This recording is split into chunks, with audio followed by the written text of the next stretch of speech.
Hello Taurus, Sun, Moon, Rising, and Venus signs. Kamusta kayo? Sana po'y nasa mabuti kayong kalagayan. Welcome back po sa Star Tarot. At kung bago kayo rito, welcome din po kayo. Please subscribe, like, share my videos, and leave me a comment kung nakaresonate po kayo. Thank you. First message ni Taurus, we have patience. Be patient and allow destiny to unfold at its own pace. Ayan. So, maari kasi ang iba sa inyo, baka kayo'y laging nagmamadali. You are rushing the universe, no? To send you whatever it is na gusto mong makamit or kung ano man yung pinagdadasal mo. Or maybe there is someone here na nagmamadali, no? Nagpipilit na kung ano yung outcome na gustong mangyari ay mangyari na, no? But that's not how the world is working, 'di ba? Hindi ganoon ang mundo. At kaya pinapaalalahanan kayo rito ng universe na maging pasensyoso kayo at pasensyosa. And you just better allow the destiny to unfold at its own pace. Kasi, 'di ba? Lagi-lagi naman ang nangyayari na kapag hindi pa ukol, hindi talaga bubukol, hindi ba? Kaya kahit anong pagmamadali natin, kahit anong pag-i-insist natin, kahit anong pagpupush natin sa mga bagay-bagay na ito'y mangyari, kung hindi pa talaga meant to be, meant to happen, it doesn't happen, hindi ba? Kaya let's just be patient and learn to surrender to the divine. No, ialay na lang natin ang lahat ng 'yan na mga gusto nating mangyari sa universe. Ang mahalaga, matuto tayong maghintay, matuto tayong magpasensya, and matuto tayong makinig lagi sa kanyang gabay. Kasi lagi naman tayo pinapadalahan ng divine guidance ng universe. So, magtiwala na lang tayo sa kanya, sumunod tayo sa kung ano ang kagustuhan niya. 'Di ba? Kasi kapag tayo yung magpipilit, mag-i-insist, 'di ba? Makikita ninyo mas lalong nadiderail, mas lalong nagtatagal, mas lalong nako-complicate, 'di ba, ang sitwasyon. Kaya we'd rather surrender, no, sa divine universe. All right? At matuto tayong magpasensya at maghintay. Meron ngang kasabihan, hindi ba, na good things come to those who wait. 'Di ba? Kaya matuto tayong magantay, okay? Kasi the longer the time na hinihintay natin, ibig sabihin daw nun na mas malaki, mas bongga yung inihahanda ng universe para sa atin. We have the truth, see your truth, or see your light, know your power, have the courage to walk your truth.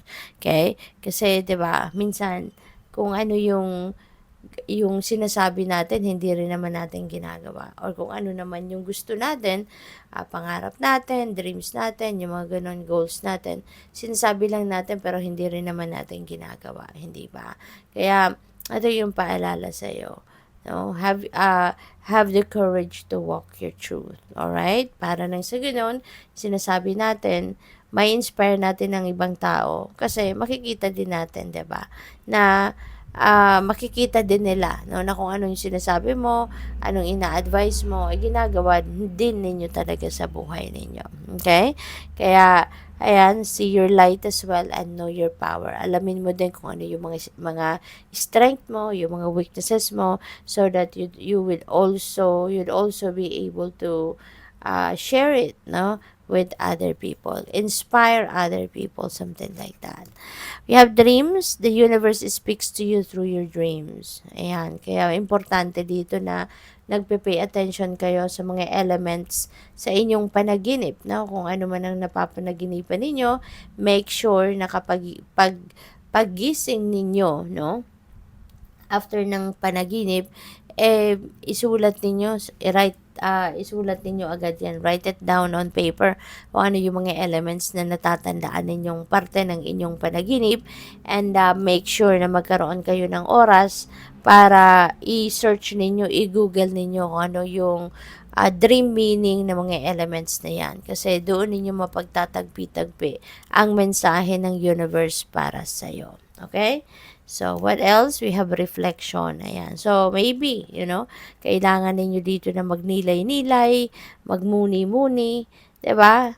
Kasi maaari na meron kayo rito mga bagay na kailangan mong pag-isipan para na makapag-desisyon kayo ng maayos or makita ninyo, makapagplano kayo ng maayos how you're going to move forward in your life. So, what else? We have choice. Ayan. So, maaari din na meron kayong mga choices na pagpipilian. Maaaring meron dito mga various options, no? Na nasa inyong harapan for you to choose from kung ano yung ang tawag dito, mga kailangan ninyong, mga opportunity dito na kumakatok sa inyo. Okay? So, tingnan natin kung ano pa ang mga messages ni Taurus. And by the way, maraming salamat muna for subscribing to my channel.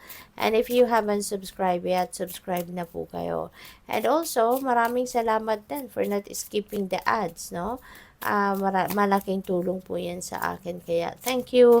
And also, please click the join button sa baba ng video po kung gusto po ninyong mag-join sa membership. Thank you. And also, sa mga cross-watchers, maraming salamat po sa inyo. So, ang iba sa inyo, Taurus, you are being trapped, no? Baka ang iba sa inyo rito, ang tawag dito, na-trick ng iba, naloko ng iba.